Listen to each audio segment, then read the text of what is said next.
right, so as you are probably aware, the FAA is implementing changes on how they handle the mental health aspect of pilot fitness.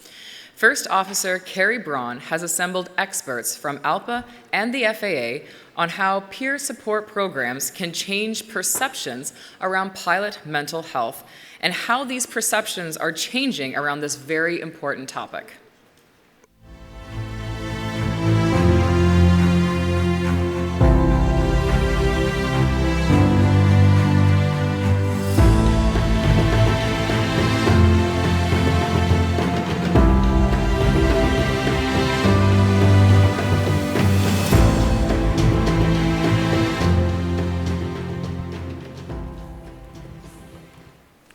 Hi, good morning, everyone. My name is Carrie Braun. I am the Pilot Peer Support Group Chair at ALPA-I, and I am very excited for this panel on mental health is physical health. There have been a renewed spotlight on mental health in aviation and the need for mental health parity.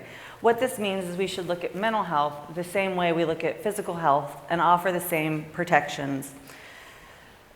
This would include things like preventative care, sick leave policies, disability insurance, and preventative care. This is important. It's important that we have these conversations out in open forums like these to reduce the barriers and stigma to pilots seeking help. As recent events have highlighted, pilot mental health is a safety issue. ALPA has a long history of pilot assistance programs that help aid in the well-being and safety of commercial airline pilots. We have committees such as Aeromedical, Critical Incidents Response, ProStans, HIMSS, and Canadian Pilot Assistance. ALPA Pilot Assistance also has the Pilot Peer Support Program, which again, I am the chair of. The program provides trained pilot peers to assist pilots experiencing any of life stresses and guide them through when appropriate to seek professional care and help demystify the FAA process.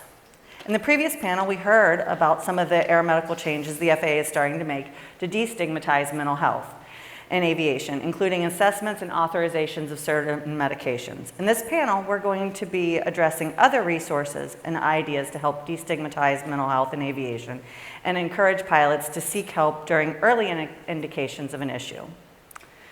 Joining me today is the Vice Chair of Pilot Peer Support, Sunny Ruff, a United Airlines pilot, Dr. Dan Danzig from the FAA, and Jessica Oslander, who is a mental health provider that specializes in helping pilots seeking care.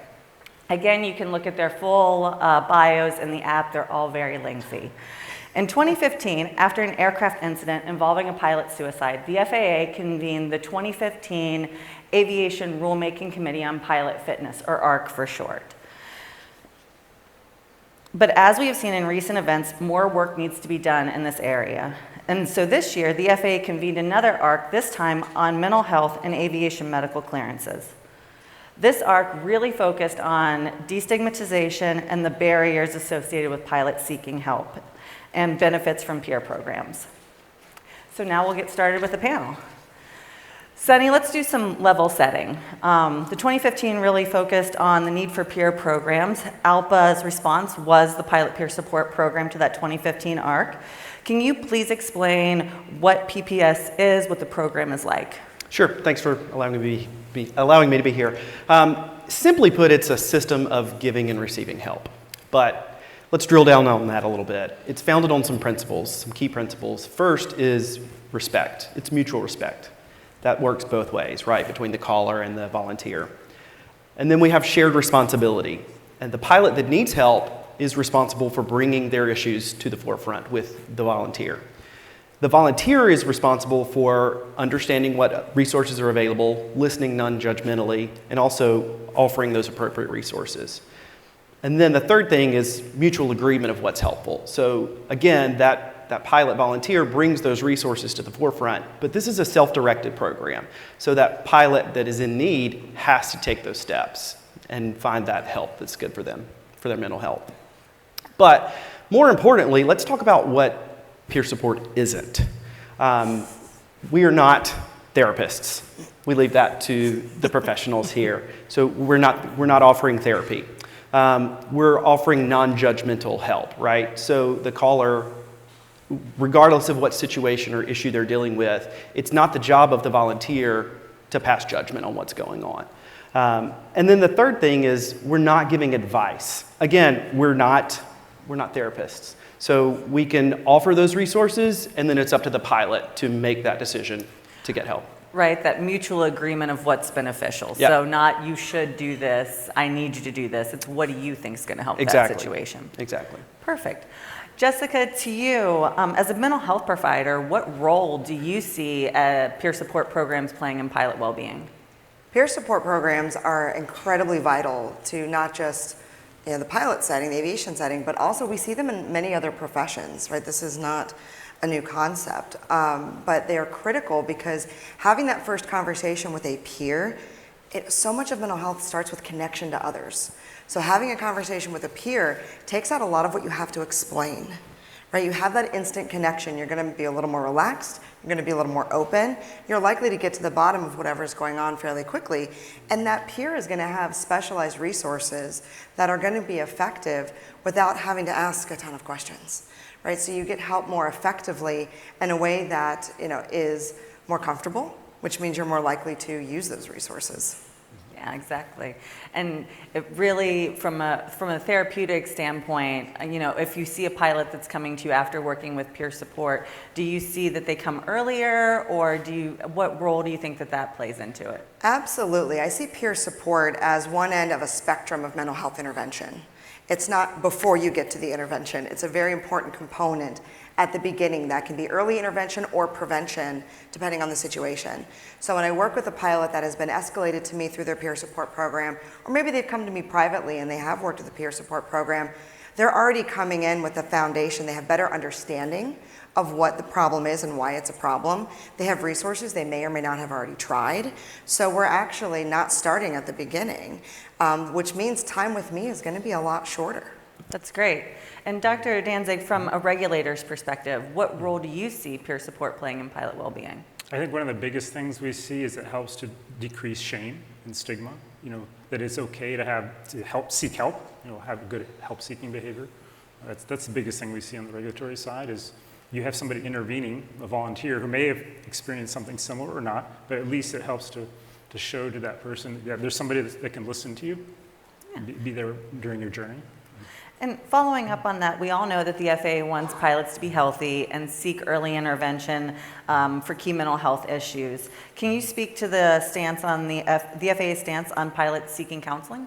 Mm-hmm. Yeah, so as many of you may know, we published an update in late May, on up to 11 conditions that AME can issue up to 2 of those. But in that process, you can actually be in active therapy counseling for those listed conditions. So following up on that, is peer support reportable? No. What about marriage and family therapy? So I've been recently made aware that there's a discrepancy in our own MedExpress 8500. If you asked me, a couple hours ago, the Block 19, the part where it says, have you seen this type of individual over the last 3 years, psychiatrist, psychologist, licensed clinical social worker, EAP for substance use issues, if I recall correctly, the verbiage. That did not include family counseling, as I understood it. But the MedExpress instructions, I think, are at odds with that. So I have to go back to look at that. The way Dr. Northrup has explained it publicly is that there are 3 different instructions for question 19. Yeah. But I think, and correct me if I'm wrong, the deciding factor is a diagnosis. If you go to family therapy and you get a diagnosis, which is unlikely, then that would be reportable. Or if you go to an EAP and you get a diagnosis, which may or may not be likely, that would be reportable. Yeah, but across the board, we encourage people to seek help and to get counseling. It actually will hurt an individual on the back end if they're not seeking it when we think they should have, right? Or they stop it if they think we're not going to allow it. That's when it can hurt a certification decision the most, because we see it as a positive coping mechanism to seek that counseling. I think that's important for people to hear, right? Is that the FAA sees that as a positive thing, not a punitive thing. Right. All right.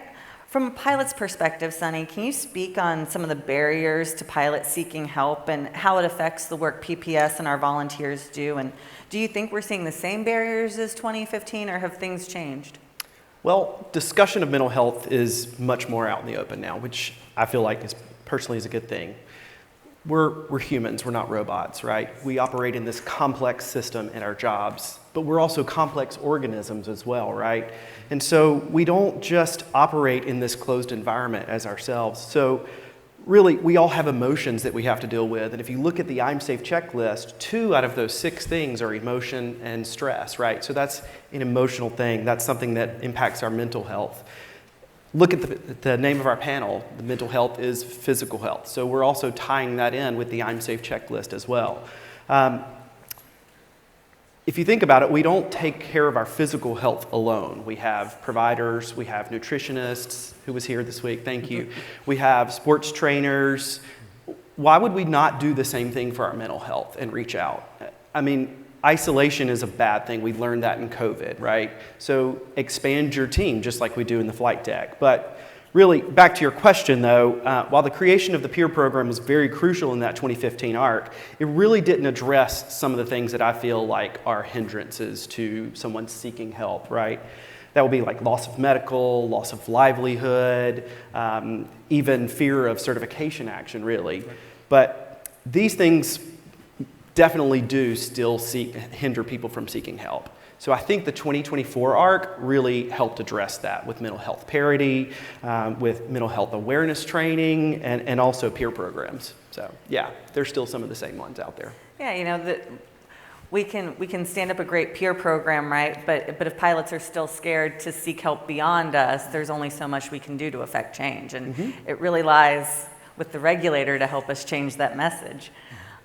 Jessica, to you, can you speak sort of on the same vein about societal changes from 2015 to 2024 about mental health? Yes, we're seeing a lot of trends in mental health, some positive, some negative, right? As Dr. Steiner was talking about the panel before. We are seeing trends in areas of behavioral addictions. So I'm seeing a huge increase in things like gambling, sports betting addiction, internet use disorder, addiction to phones and devices. That's funny, a bunch of heads just popped up off their phone. I wasn't calling you out across. Just a little head. She's not diagnosing. I can barely You're see through safe. these lights, so don't worry, I don't know who you are. But we're seeing trends in the behavioral addiction category, not just substance and alcohol, seeing a huge increase in cannabis use. And the assumption that it's safe, and it's really not. We have a lot of issues with that.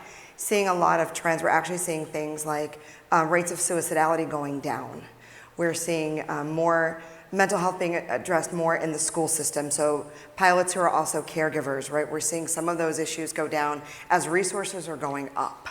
So we have seen a lot of moving and shaking in the last 10 years. It's also kind of common in mental health. I think we kind of reflect what's going on in society. But we're seeing, it's not just the downtrends and the negatives, we are seeing positives too. So drilling down on pilots specific, because we all know we're special, in your direct work with pilots, can you talk about some of the generic issues that pilots are seeking help for? They're the same as everybody else. How dare I you? know. Well, and I'm also been married for almost 21 years to a pilot. So it's this running joke that I'm the only one that can get away with telling a pilot they're normal and not special. Sorry. But I think from someone like me, you kind of want to hear that. So, but I'm seeing the same trends in my pilots that I see in my Gen Pop clientele, right?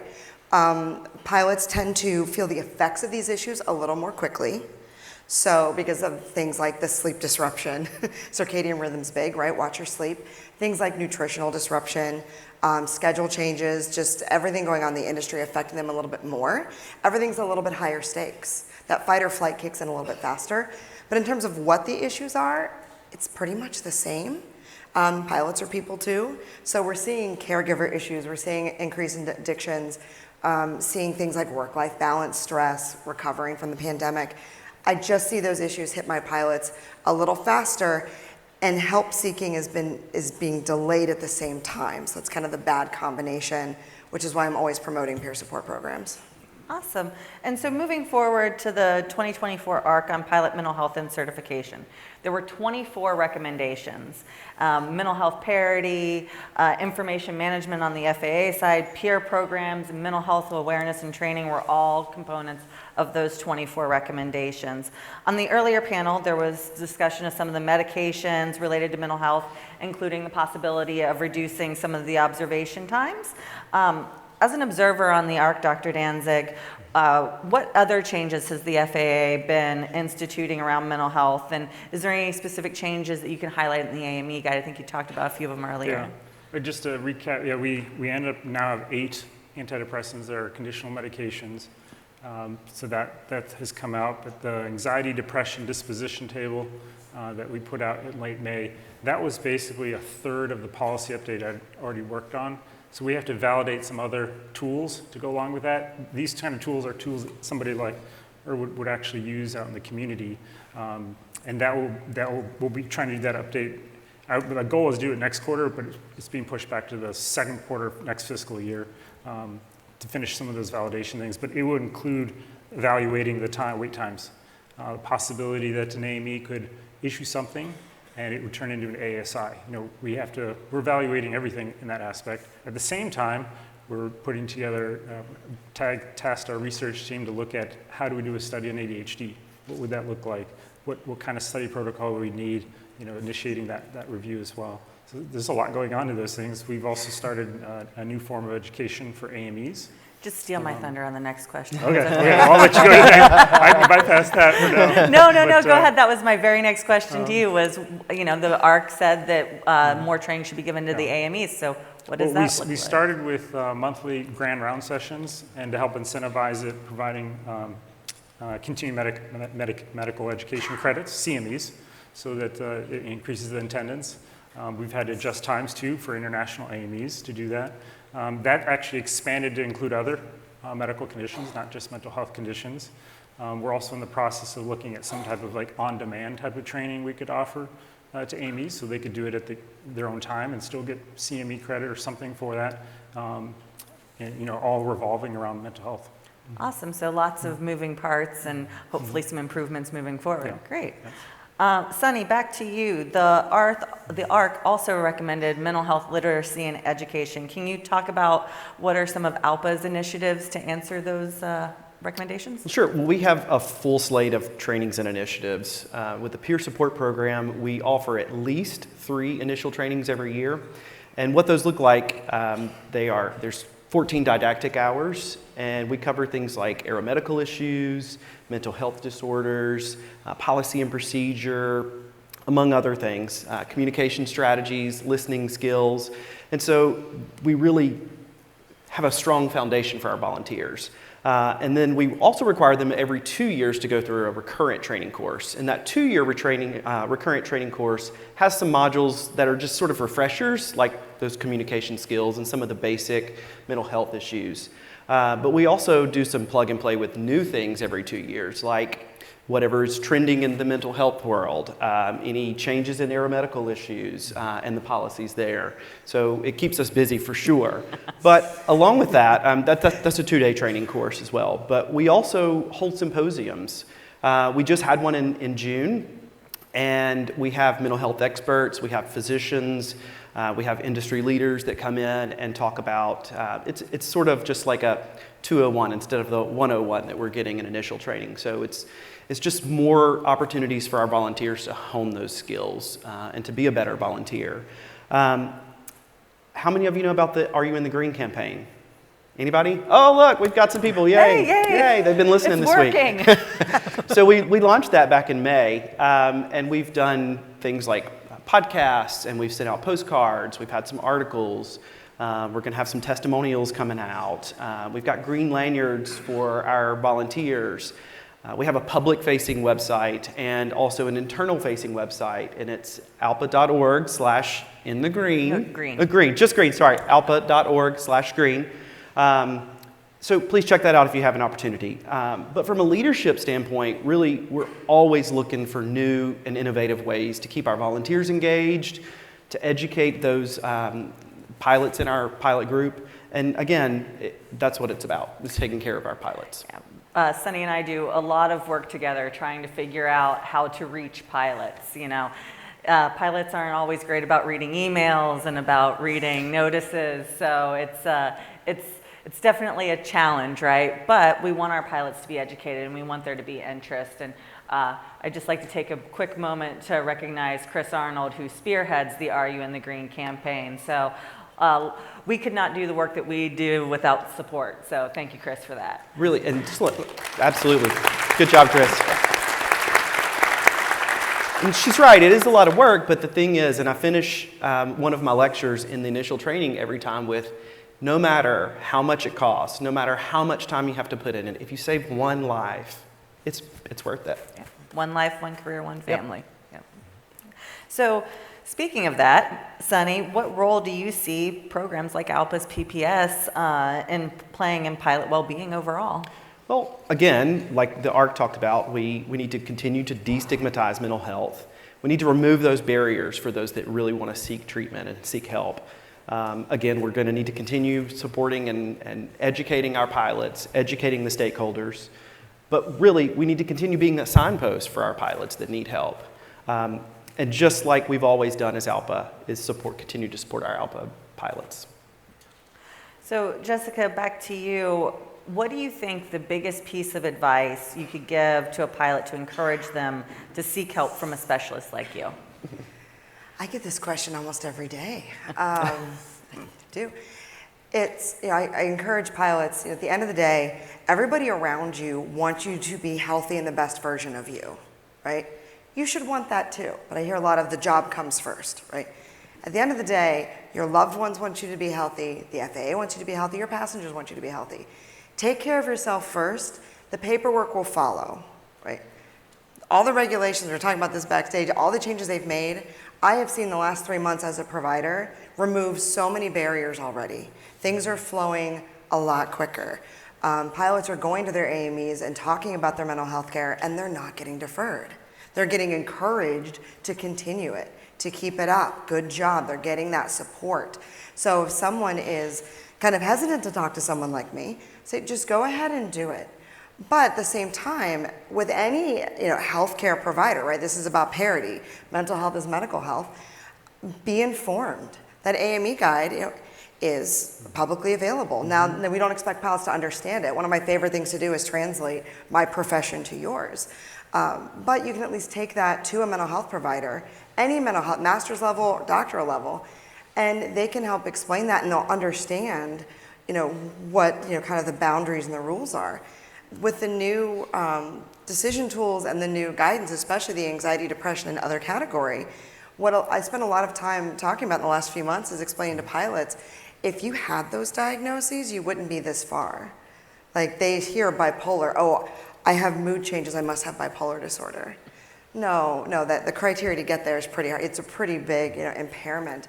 So it's helping normalize that you can go through life, you can experience things, you can have an emotional reaction. Talking to someone like me will help you understand it and give you tools to cope in the future before you get to that level, right? So get to the professionals, let us translate for you, let us put your mind at ease, because easy 90% of the conversations I have and the pilots I work with never get to anything that would be considered reportable. So, Dr. Danzik, ALPA's been a big proponent of pilots seeking help early and often. My personal favorite recommendation in the ARC was Rec 1, which is all talk therapy should not be reportable. Yep. We believe that this would be a huge step forward in reducing the barriers and stigma. If a pilot knew that they could reach out early to a therapist and not even have to fear talking about it to the FAA. Is there any timeline or status update you could give us on Sure. on my personal favorite recommendation? Yeah, we have multiple teams looking at it in different ways, in parallel, currently. Some of the issues that we have to resolve under those reviews, something is, I know it sounds simple, but it's complex, and she could speak to this on her end very well, is defining what constitutes a talk therapist, right? Mm-hmm. That is an important thing because there's different types of counseling, different types of psychotherapy. we have to have a common denominator as far as the definition. That's one aspect, right? And then the other aspect is we have different teams looking at would there be a conditional reporting requirement, depending on if the diagnosis is triggered? What would that look like? Exploring all those things behind that. That's part of it. Or would it be something that's dependent on the, this EAP process? Because I know that's big. A lot of individuals come through EAP programs. Looking at that aspect of it. So basically, all of those things are under parallel reviews, and we actually have to get an update to some of the ARC members by mid-October. But we're meeting on these working groups on a weekly basis. So no timeline I then. don't have a good timeline for you. I know you were going to try to pin me down on that. Yeah, well, I think part of removing that fear, right, especially for early intervention when they don't have a diagnosis is, would be key in my opinion, right? But I understand that there's more work to be done in that arena. It's very complex, and a lot of it falls on our medical and mental health system, speaking specifically for the United States. Yeah. So talking about the variety of licensure, when I was talking to Dr. Northrup in June, and she mentioned I found 56 licensure boards. I'm like, in 10 states? Because there's not a consistency. So one of the states I'm licensed in, there's one board that rules 5 different mental health licenses. In the state in which I reside, every licensure has a separate board. So part of it is, as mental health is developed as a field, it's very fractioned. You can have counselors, social workers, marriage and family therapists. Those are kind of the big 3. What about art therapy, music therapy? What about coaching? What about hybrid fields? I'm a big believer that we need lots of different voices at the table, because not a single approach or a single therapist is going to work for everybody. But then to try to make that black and white when people inherently aren't is a huge challenge. So it's not just an FAA issue, it's also something that medically we have to look at.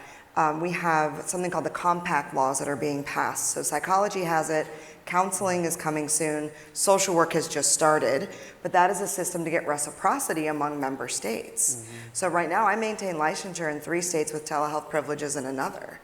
All of those boards have different rules and regulations. I have different continuing education requirements. Mm-hmm. In Canada, you have a national licensure for counseling, but every province can also set their own standards. So it's not just a matter of talk therapy being not reportable. That's really, really vague, because there's so many nuances from a regulatory and legal standpoint that it's not something that's going to be answered. Here's an analogous question on the FA side. I actually learned recently talking to Dr. Northup, but I was unaware of, even myself as an AME when it came out, was the basic med. I guess when they were doing that, defining that term within those congressional, the letter, the verbiage, seeing a licensed physician community. Well, there's a certain number of states that allow chiropractors to be called physicians of chiropractic. So that's what I mean by defining some common terms that we can work with as a starting point, and making sure that, because there may be other effects that we're unaware of if we don't look at that, similar to what she's talking about. So we've all got to get on the same page as far as what words mean. Right. So this isn't a question that we prepped, but moving forward, going back to peer programs, ALPA's pilot peer support launched in 2017, 2018. I feel like we've come a long way as far as education and relationships to mental health providers and the FAA. I'm going to open this question up to whoever wants to answer it first, but I'd like to hear from all 3 of you.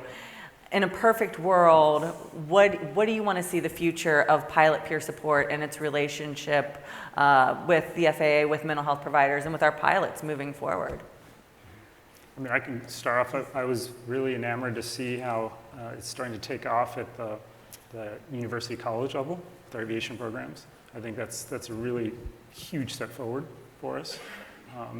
Having at that level starts to destigmatize it early in somebody's career, even before they're hired. And I think that's big.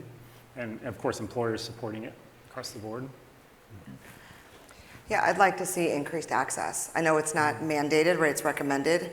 But I would like to see every person who is either actively working or in training to be a pilot or ATC to have access to a peer support program, and those peer support programs also in turn having access to the resources they need. So one of the things that makes the ALPA program so fantastic is that y'all don't hesitate, right, to reach out to get mental health professionals on board. You don't hesitate to put on events and pull in, you know, the other stakeholders to it. You're not staying isolated. Sometimes I work with peer support and I consult with other organizations, and they stay very siloed. So what I would love to see is open access for all in the field, and those programs also getting the support they need, whether it be from other pockets of the industry or their respective companies, so that those programs can flourish, you know, across the spectrum of stakeholders. Yeah, I say all the time when I'm teaching or at symposiums, you know, the information we give is not Carrie and Sunny sat in a room and came up with stuff, right? We pull in the experts, we do the research, and we make sure that we're giving the best information, because a rising tide lifts all boats, and if we stay siloed, we reinforce that barrier and stigma, you know, and Dr. Danzig, you know, one of the things that that pilots always ask is, when do I reach out to peer support, right? At what point do I make that phone call? And I tell them, you know, we'll talk to you if the engines are on fire and the tail's falling off, and we'll get you, you know, we'll hopefully get you where you need to go. But when you're in your hotel room and you stub your toe and you're sure it's your employer's fault, that's probably a good time to reach out, right? Something may be going on there that you might just need to talk about, right? Talk early. Talk early, talk often. Early, talk often. Yeah, I think this collaborative approach here, where we have mental health providers on the stage, where we have the FAA discussing openly about what's going on and how we can make this better. We, as a union, have a robust system already that's 24/7. We have that hotline available. We have volunteers, but there are still a few properties that don't have volunteers because they're smaller. I would personally like to see more opportunities there. Yeah, and I'd like for more pilots to be educated about us and know to reach out, right? So I can keep riffing with questions. Staff may be a little leery of me doing that, so I'm gonna go ahead and open it up to audience questions at this point. Anybody have anything for our distinguished panelists? We also do have a question on text messaging while we wait for people to go up to the mics. It was mentioned earlier about the In the Green campaign. Could you explain, or have someone explain, what the different meaning of the different colors are in this In the Green campaign? Yes, so we teach off of a mental health continuum, where green is the healthy color, normal functioning, normal mental health. Yellow is the reacting category, so you know, you're starting to get agitated by things that normally wouldn't faze you. Then we have the injured category, where we're starting to maybe possibly get into like a disease process for mental health, where your life is starting to be impacted. And then we have the red category, which is ill, which is where you are in a disease process and it is significantly impacting your life. And everybody slides back and forth on this mental health continuum, sometimes throughout the day, sometimes throughout the week, but it's part of the human condition. We hope that everybody stays in the healthy and the reacting, and peer support really plays a big role in that healthy to reacting range. But the question is, are you in the green? Are you healthy? And if you're starting to slide out of the green, or you are in the yellow, can you reach out and get that support to pull you back into the green, right? Green is good. Mental health awareness color is green. So there's a lot of different tie-ins to the color green, but that is the color spectrum of the mental health continuum. I don't know if Sunny or... Yeah, I'll tie into that. So the majority of our calls that we get are, like you said, in that green and yellow. Where we start using Jessica or the other providers that people have already is when they're in that orange, when they're in that red. Is it healthy for them to have those people in the yellow and the green? Absolutely.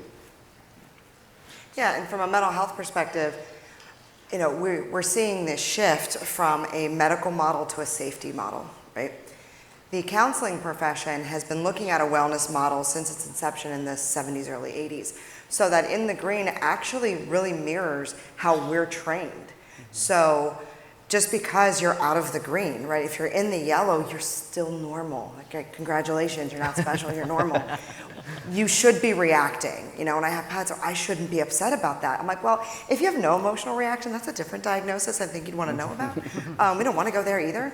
So that spectrum, that continuum mirrors how we're trained to work with mental health. Many master's level therapists actually are trained to avoid diagnosing because of the wellness model, because of the whole person perspective, because of cultural sensitivity. You know, because we're trained to weigh in different factors. So that actually really mirrors kind of what you would experience if you went to seek professional support, that we're not sounding the alarm if you're in the green, if you're in the yellow. When you're approaching orange, I'm still gonna ask, how is this impacting you, right? So it's actually a really good parallel to what we see in the field. And another shameless plug for our alpa.org/green website. It does explain all of this, have the mental health continuum, have the I'm Safe checklist, talks about safety. We have a whole podcast on what is staying in the green and a whole other podcast on how to stay in the green. So there's lots of information out there and available to our pilots, and some of it is available to the public as well. So I encourage everybody to check that out if you want to dig deeper on what in the green means.